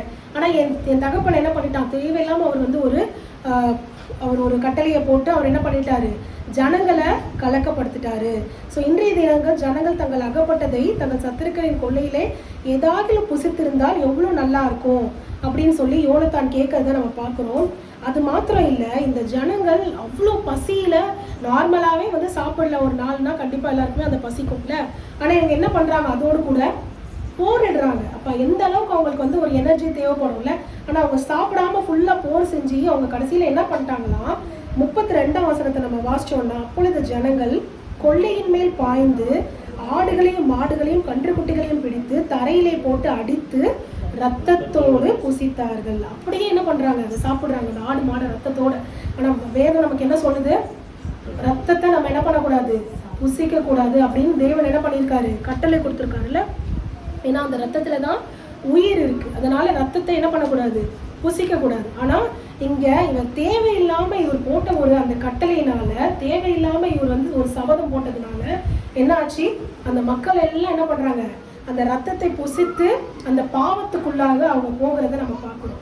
அப்போ நம்ம ஒரு ஒரு ராஜாவா இருக்காரு அப்படின்னா எல்லாருக்கும் அவர் தான் வந்து அவர் தான் அக்கௌண்டபிலிட்டி இல்லை, அவர் தான் வந்து அதுக்கு உத்தரவாகும். ஆனா இவர் என்ன பண்ணிட்டாரு, அவங்க ஒழுங்கா நடத்தாம இவருடைய வீராப்புக்காக இவர் என்ன பண்றாரு, தேவையில்லாத சபதத்தெல்லாம் போட்டு. ஆனா வேதம் என்ன சொல்லுது, பழி வாங்குதல் கர்த்தருக்குரியது, அவர் தான் என்ன பண்ணுவாரு, பழி வாங்குவார். நம்ம பழி வாங்குறது நம்மளுடைய காரியம் இல்லை. ஆனால் இவர் என்ன பண்ணுவாரு, நான் இன்னைக்கே போய் பழி வாங்குவேன் ஒரு தேவையில்லாத ஒரு சபதத்தை போட்டு எல்லா மக்களையும் என்ன பண்றாரு, அந்த இடத்துல பார்த்தீங்கன்னா அவங்க பாவம் செய்யறதுக்கு அவங்க போறதை நம்ம பார்க்குறோம். ஸோ இது அவருடைய 2வது ஃபெயிலியராக நம்ம பார்க்குறோம். கடைசியாக நம்ம பார்த்தோம் அப்படின்னா 1 சாமுவேல்லே 15ஆம் அதிகாரம் 3ஆம் வசனத்தை நம்ம வாசிச்சோம்னா, நீங்க போய் என்ன பண்ணுங்க, அமலேக்கரை மடங்கடித்து நீங்க என்ன பண்ணுங்க, எல்லாத்தையும் சங்கரிக்கணும். புருஷனா இருந்தாலும் ஸ்திரீயா இருந்தாலும் பிள்ளையா இருந்தாலும் குழந்தையா இருந்தாலும் ஆடு மாடு கழுது ஒட்டகம் எதுவா இருந்தாலும் நீ என்ன பண்ணணும், எல்லாத்தையும் கொன்று போடணும் அப்படின்னு சொல்லி தேவன் சொல்றாரு.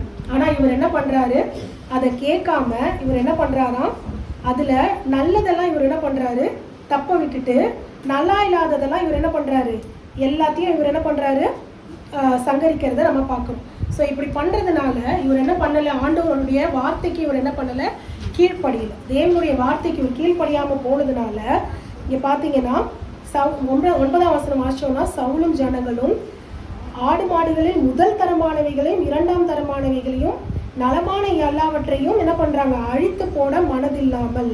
ஸோ இங்கேயும் பார்த்தீங்கன்னா அவனுக்கு அந்த பொருட்கள் மேலே, ஐயோ இதெல்லாம் நல்லா இருக்கே, இதெல்லாம் ஏன் நம்ம அழிக்கணும், வேஸ்டாக தானே இதெல்லாம் அழிஞ்சு போகுது அப்படின்னு சொல்லி என்ன பண்ணுறான், அது எல்லாத்தையும் தப்ப விடுறத நம்ம பார்க்குறோம். ஸோ ஆண்டவர் என்ன பண்ணுறாரு, திரும்பவுமாக சாமுவேல் தீர்க்கதரிசியை அனுப்புகிறாரு. எல்லாரையும் அமலேக்கரையும் சங்கரிக்கணும்னு சொல்லி தானே நான் அனுப்பிச்சேன், நீ எதனால அவங்கள தப்ப விட்ட அப்படின்னு கேட்கும்போது நம்ம 21ஆம் வசனத்தை வாசிச்சோன்னா இவர் என்ன பண்ணுறாரு, நான் வந்து தேவனுக்கு பலியிடுறதுக்காக இதை என்ன பண்ணேன், பிரதானதெல்லாம் நான் பிடித்து கொண்டு வந்தேன் அப்படின்னு சொல்லி என்ன பண்ணுறாரு, அப்படியே வந்து மாற்றி சொல்கிறாரு. இப்போ சாமுவேல் என்ன சொல்கிறாரு, கர்த்தருடைய சத்தத்திற்கு கீழ்ப்படுதலை பார்க்கிலும் சர்வாங்க தகன பலிகளும் கர்த்தருக்கு பிரியமா இருக்குமோ, பலியை பார்க்கிலும் எது வேணும், கீழ்ப்படிதல். ஆட்டுக்கடாக்களின் இனத்தை பார்க்கிலும் செவி கொடுத்தல் உத்தமம். அப்ப எது, ஆண்டவருக்கு செவி கொடுக்கறது தான் முக்கியம். நீ பலி செலுத்துறது முக்கியம் இல்லை. ரெண்டகம் பண்ணுதல், பில்லி சூனியம், முரட்டாட்டம் பண்ணுதல், இது எல்லாமே வந்து விக்கிரகாராதனைக்கு சரியா இருக்கிறது. நீ கர்த்தருடைய வார்த்தையை புறக்கணித்ததுனால கர்த்தர் என்ன பண்ணிட்டாரு, உன்னை ராஜாவா இராதபடிக்கு புறக்கணித்தார் அப்படின்னு நம்ம பார்க்கணும். அப்போ அந்த அழைப்பு அவனுக்கு அவ்வளோ ஒரு ஸ்பெஷலான ஒரு அழைப்பு இருந்தது. அந்த அழைப்பை அவன் இழந்து போறதுக்கான காரணம் என்ன?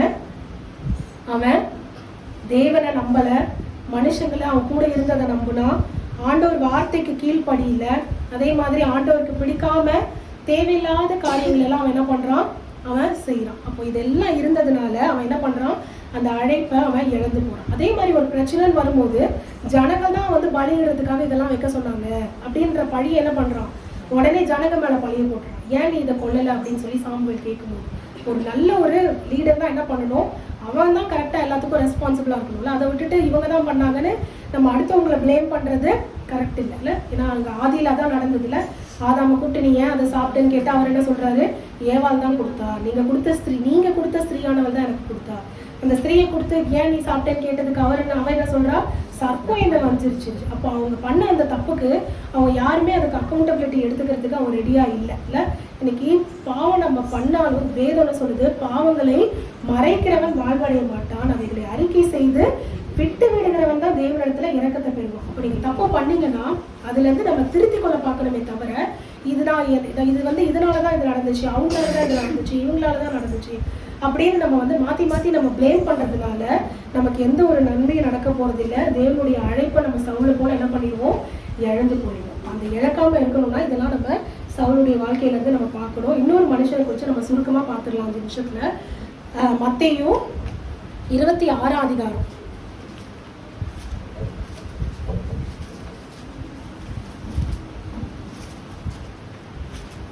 19 வசனம். இயேசு கற்பித்தபடி சீஷர்கள் போய் பஸ்காவை ஆயத்தம் பண்ணினார்கள். சாயங்காலமான போது பன்னிருவரோடு கூட அவர் தங்கியிருந்தார். இங்க வந்து அடுத்த விருந்து நம்ம பார்க்குறோம். அங்க சவுலுக்கு ஒரு விருந்து இருந்தது. இங்க ஆண்டவர் என்ன பண்றாராம், அவர் வந்து சிலுவைக்கு போவதுக்கு முன்பாக அந்த எல்லாரோடையும் கூட 12 பேரோடு கூட என்ன ஆசரிக்கணும், பஸ்காவை ஆசரிக்கணும்னு சொல்லி எல்லாரும் என்ன பண்றாரு, எல்லாத்தையும் ஆண்டவர் என்ன பண்றாரு, ரெடி பண்றாரு இல்ல. நீங்க பாத்தீங்கன்னா எல்லாரையும் ஆண்டவர் என்ன பண்றாரு, பஸ்காக்காக எல்லாத்தையும் ரெடி பண்ணி அவருடைய சீஷர்கள் எல்லாரையும் அழைக்கிறார் இல்ல. அப்ப அந்த 12 பேருக்கும் ஆண்டவர் அந்த இன்வைட் பண்றாரு இல்ல. இந்த 12 பேரையும் ஆண்டவர் என்ன பண்றாரு, அவர் கூடவே இருக்கும்படி அவர் என்ன பண்றாரு, தெரிந்து கொள்றாரு இல்ல. 12 பேரையும் தேவன் என்ன பண்றாரு, அவருக்காக தெரிந்து கொள்றதை நம்ம பார்க்கிறோம். ஆனா அதுல அந்த யூதாஸ் எப்படி இருந்தா, அவனுடைய அழைப்பை அவன் இழந்துட்டான்ல. அப்போ தேவன் எல்லாரையும் தான் அழைச்சாரு, அவருடைய அழைப்பு மாறல. ஆனா அந்த அழைப்பை யார் இழந்தது, யூதாஸ் அந்த அழைப்பை இழந்துட்டான். அதை குறித்து தான் நம்ம அடுத்து பார்க்க போறோம். அப்போஸ்தலருடைய நடபடிகள் 1 அதிகாரம் 24 வசனம்.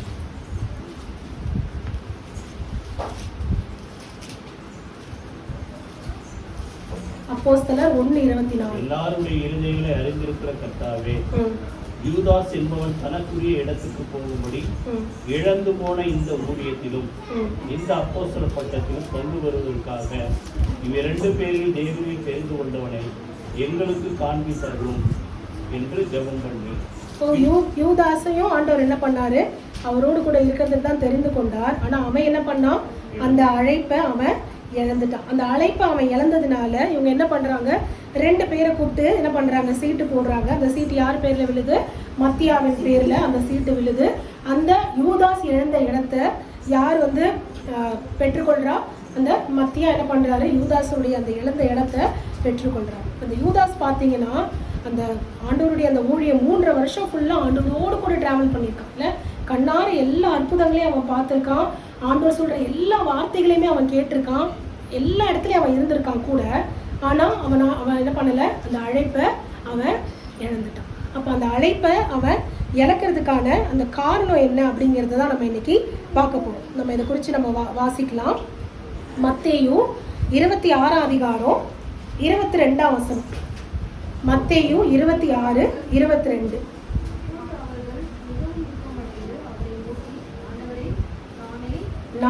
நானோ என்று ஒவ்வொருவராய் கேட்க தொடங்கினார்கள். இங்க என்னன்னா ஆண்டவர் சொல்றாரு, இங்க என்ன பண்ண போறாங்க, இன்னைக்கு இங்க இருக்க ஒருத்தர் என்ன பண்ண போறாங்க, காட்டி கொடுக்க போறாங்க அப்படின்னு சொல்லி அந்த பஸ்காவில் ஆண்டவர் சொல்றாரு. சொன்ன உடனே எல்லாரும் என்ன பண்றாங்க, ஒவ்வொருத்தரும் யோவான் ஸ்நானகன் மட்டும்தான் என்ன பண்றாரு, அவர் மார்பேல சாய்ந்து இருக்கிறவர், அவர் என்ன பண்றாரு, அவன் யார் அப்படின்னு கேட்கிறாரு. அவர் கன்ஃபார்மா தெரியுது, நான் இந்த வேலையை பண்ண மாட்டேன், அவன் யார் அப்படின்னு கேட்கிறாரு. ஆனா மற்றவங்கள என்ன கேட்குறாங்க, ஆண்டவரே நானோ என்று என்ன பண்றாங்க, ஒருத்தரா கேட்கறத நம்ம பார்க்குறோம். நீங்க அதே இதுல பார்த்தீங்கன்னா 25ஆம் வசனத்தை அதுல வாசிக்கலாம். அவரை காட்டி கொடுத்த யூதாசும் அவரை நோக்கி ரபி நானோ என்றான். அதற்கு அவர் நீ சொன்னபடிதான் அப்படின்ட்டார். அவன் என்ன பண்றான், அவனுக்கு தெரியும் அவன் தான் பண்ண போறான் இந்த வேலையை, ஏன்னா ஏற்கனவே என்ன பண்ணிட்டான், எல்லாத்தையும் பேசி முடிச்சு வச்சுட்டான்ல. அவன் என்ன பண்றான், அங்க கேட்கிற வித்தியாசத்தை நீங்க பாத்தீங்கன்னா 22ஆம் வசனத்துல மத்தவங்க எல்லாம் என்ன சொல்றாங்க, ஆண்டவரே நானோ அப்படின்னு கேட்குறாங்க. இங்க யூதாஸ் எப்படி கேட்குறாரு, ரபி நானோ அப்படின்னு கேட்குறாரு. அப்போ அவன் என்னவா அவரை ஏத்துக்கல, ஆண்டவரா ஏத்துக்கல. அப்ப கூட இருந்தா மட்டும் பத்தாது, என்னவா ஏத்துக்கணும், முதல்ல அவர் தான் என் பாவத்தையும் நீக்கிற, அவர் தான் வந்து மேசியா, அவர் தான் அடிக்கப்பட்ட தேவ ஆட்டுக்குட்டி, அடிக்கப்பட போகிற தெய்வ ஆட்டுக்குட்டி அப்படிங்கிறத கூட இருந்தவன் முதல்ல என்ன பண்ணணும், ஏத்துக்கணும்ல. எல்லாருமே அவர் எப்படி அட்ரஸ் பண்றாங்க இந்த இடத்துல, ஆண்டவரேன்னு அட்ரஸ் பண்றாங்க. நிறைய இடத்துல மற்ற சீஷர்களும் ரபின்னு அட்ரஸ் பண்றாங்க. பட் அங்க பாத்தீங்கன்னா பேதுரும் ஒரு வாட்டி சொல்றாரு, பட் அதுக்கப்புறம் பாத்தீங்கன்னா கிறிஸ்து அப்படின்னு சொல்றாரு. அப்போ இவன் பாத்தீங்கன்னா இன்னொரு இடத்துல கூட நம்ம வாசிக்கலாம்.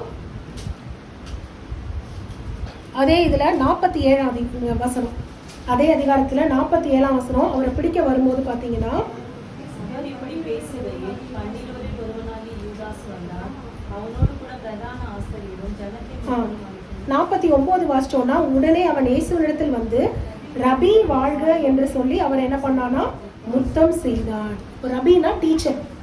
அவன் வந்து அவன் என்னவதான் ஏத்துக்கிட்டான், அவன் ஏதோ ஒரு ப்ரீச்சர், ஏதோ ஒரு போதகம் பண்றாரு, ஒரு போதகர் இல்லைன்னா ஒரு சொல்லித்தர ஒரு டீச்சர் அப்படின்னு தான் அவன் ஏத்துக்கிட்டானே தவிர அவனுடைய சொந்த வாழ்க்கையில அவன் இயேசு கிறிஸ்துவ ஆண்டவரை அவன் என்ன பண்ணல, ஏத்துக்கல. அதுதான் அவனுடைய முதல் டவுன்ஃபால்கான காரணம். நீங்க பாத்தீங்கன்னா அவன் அப்படி கூப்பிட்டாலும் 50ஆம் வசனத்துல ஆண்டவர் என்ன சொல்றாரு, இயேசு அவனை நோக்கி சிநேகிதனே என்னத்திற்காக வந்தாய் அப்படின்னு சொல்லி கேட்கிறாரு. இப்போ அவர் அவனை என்னவாதான் நினைச்சிருக்காரு, கூட இருக்க சிநேகிதனாதான் அவர் நினைச்சிருக்காரு. ஆனா இவன் என்ன சொல்றான், ரபி அப்படின்னு தான் அவன் கூப்பிடுறான்ல.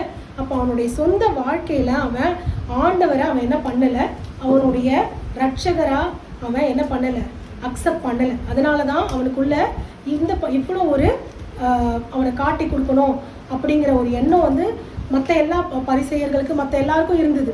அவர் வந்து எப்படியாவது வந்து என்ன பண்ணணும், நம்ம கொலை பண்ணணும் அப்படின்னு சொல்லி. ஆனா இவன் வந்து அது அவங்களோட கூட ஒத்து போனதுக்கான காரணம் என்ன, அவன் கூடவே இருந்தாலும் அவனுடைய வாழ்க்கையில ஆண்டவரை அவன் ஏத்துக்காம இருக்கிறத நம்ம பார்க்கணும். நம்ம சங்கீதத்துல ஒரு வசனம் நம்ம வாசிச்சோம் அப்படின்னா 41ஆம் அதிகாரம் 9ஆம் வசனம் நம்ம வாசிச்சோம்னா, என் பிராண சிநேகிதனும் நான் நம்பினும் என் அப்பம் புசித்தவனுமாகிய மனுஷனும் என் மேல் தன் குதிகாலை தூக்கினான். யூதாசை குறித்து இங்க அப்ப தீர்க்க தரிசனமா சொல்லப்பட்டிருக்கிறத பார்க்கணும். இப்போ ஆண்டவர் அவனை என்னவாதான் நினைச்சாராம், பிராண சிநேகிதனா தான் அவனை நினைச்சார். ஆனா அவன் என்ன பண்ணல, அவனுடைய வாழ்க்கையில ஆண்டவருக்கு அவன் என்ன பண்ணல, இடம் கொடுக்கல. அதுதான் முதல் காரணமா நம்ம பார்க்கணும். ஏன்னா ஆண்டவரை நம்ம விசுவாசிச்சாதான் நம்ம என்ன பண்ண முடியும், ரட்சிக்கப்பட முடியும். ஏன்னா பிதாவிடத்துக்கு போவதற்கு அவரு ஒருத்தர் தான் வழி. அவர் என்ன சொல்றாரு, நானே வழியும் சத்தியமும் ஜீவனுமா இருக்கிறேன், என்னாலே அன்றி ஒருவனும் என்ன பண்ண முடியாது, பிதாவிடத்திற்கு வர முடியாது அப்படின்னு சொல்றத நம்ம பார்க்கணும். அதே மாதிரி பாத்தீங்கன்னா ரோமர் 10ஆம் அதிகாரம் 9ஆம் வசனம் 10ஆம் வசனம் நம்ம வாசிச்சோம்னா, கர்த்தராக இயேசுவை நம்ம என்ன பண்ணணுமா, வாயினாலே அறிக்கையிட்டு தேவன் அவரை மரித்தோரிலிருந்து எழுப்பினார்னு இருதயத்துல நம்ம விசுவாசிக்கப்பட்டாதான் நம்ம என்ன பண்ண முடியும், ரட்சிக்கப்பட முடியும். நீதி உண்டாக இருதயத்தில் விசுவாசிக்கப்படும், ரட்சிப்பு உண்டாக வாயினாலே அறிக்கை செய்யப்படணும். அப்ப வாயினால் அவர் அறிக்கை செஞ்ச பட்டாதான் நம்ம அவரை என்ன பண்ண முடியும், ரட்சகரா ஏத்துக்க முடியும். ஸோ இது வந்து நம்ம முதல்ல பார்க்கணும். ரெண்டாவது நம்ம பார்த்தோம் அப்படின்னா யோவான்ல 12ஆம் அதிகாரம் 4ஆம் வசனம். யோவான் 12:4. அப்பொழுது அவருடைய சீஷரில் ஒருவனும் அவரை காட்டி கொடுக்க போவருமாகிய சீமோனுடைய குமாரனாகிய யூதாஸ் காரியத்தில் இந்த தைலத்தை 300 பணத்துக்கு விட்டு தரித்திரருக்கு கொடாமல் போனதென்ன என்றார். பணப்பையை அவன் வைத்துக் கொண்டு அதிலே போடப்பட்டதை சுமந்து வருகிறவன்படியால் இப்படி சொன்னான். இங்க பாத்தீங்கன்னா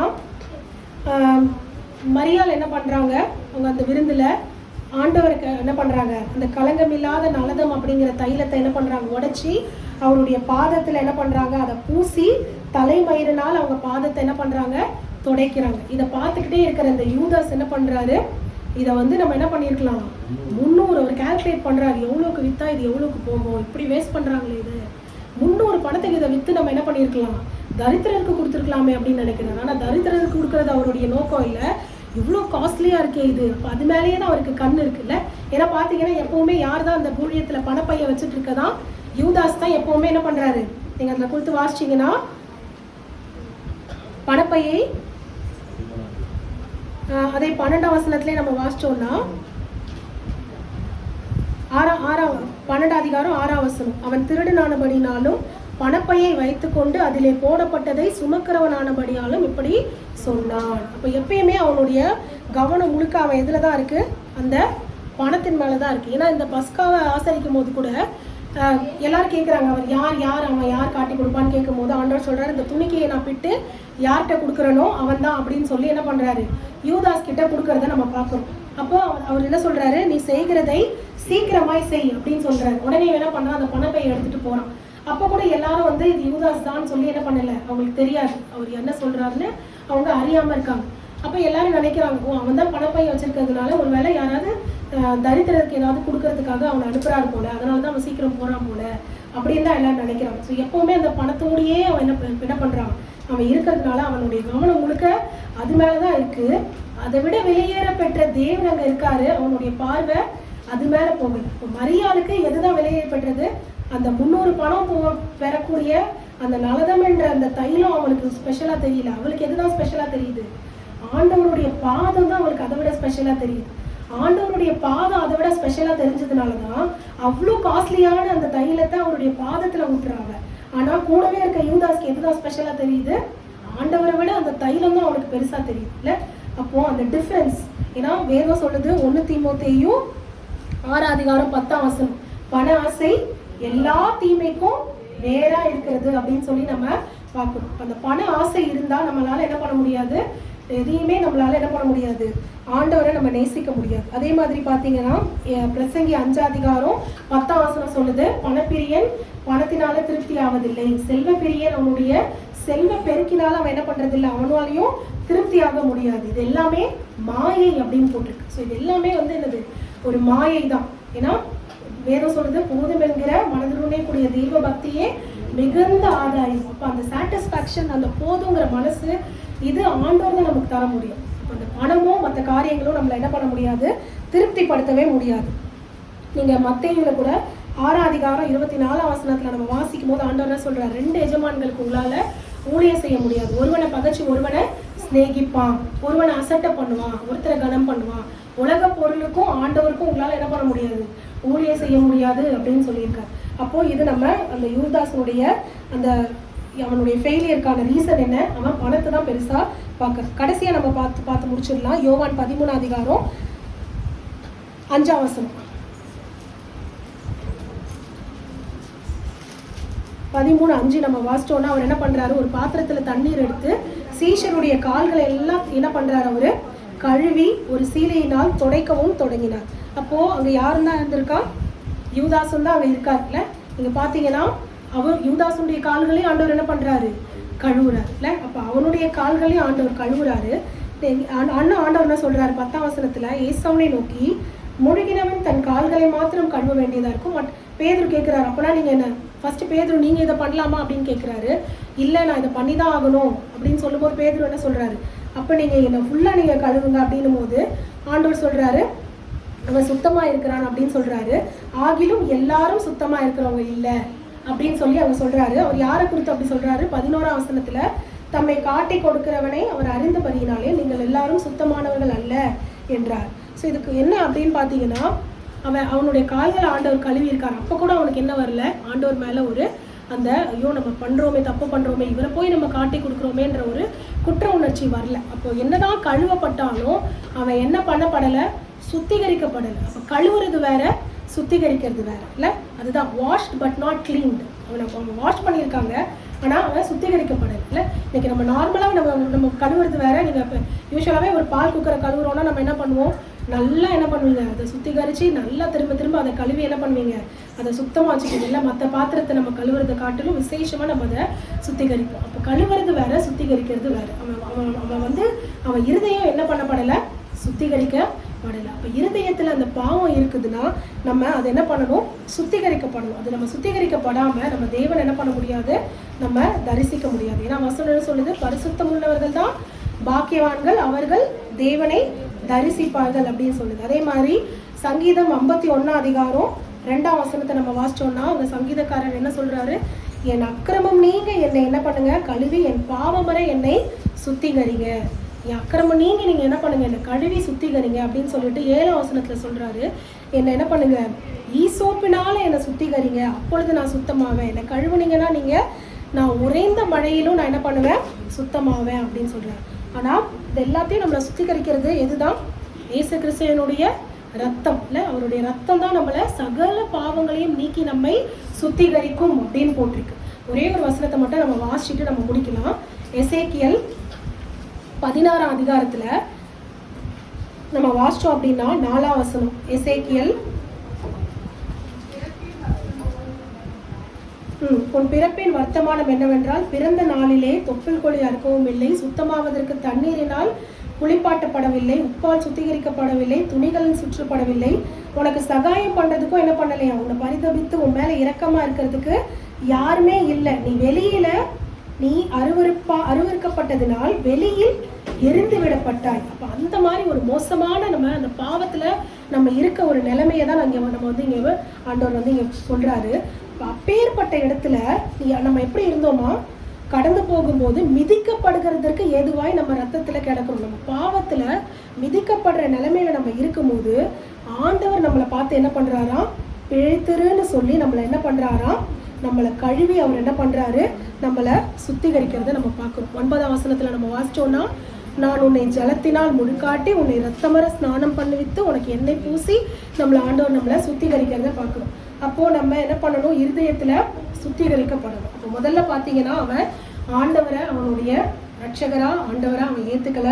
அடுத்து அவன் பணத்தை தான் பார்த்தான், ஆனா ஆண்டவரை அவன் என்ன பண்ணல, பார்க்கல. அதே மாதிரி அவன் இருதயம் சுத்திகரிக்கப்படலை. இதுதான் அவனுடைய அந்த அழைப்பை இழந்ததுக்கான காரணம். இப்போ நம்மளும் இன்னைக்கு பார்த்தீங்கன்னா இதுல என்னென்ன குறைகள் நமக்கு இருக்கு அப்படிங்கிறத நம்ம உணர்ந்து நம்ம செயல்பட்டோம் அப்படின்னா நம்மளுடைய அழைப்பை நம்ம என்ன பண்ணலாம், காத்துக்கொள்ளலாம். அந்த அழைப்பை நம்ம இழந்து போகாம நம்ம இருக்கணும் அப்படிங்கிறது தான் தேவன் நம்மள்கிட்ட விரும்புகிறார். கர்த்தருடைய பரிசுத்த நாமத்துக்கு ஸ்தோத்திரம்.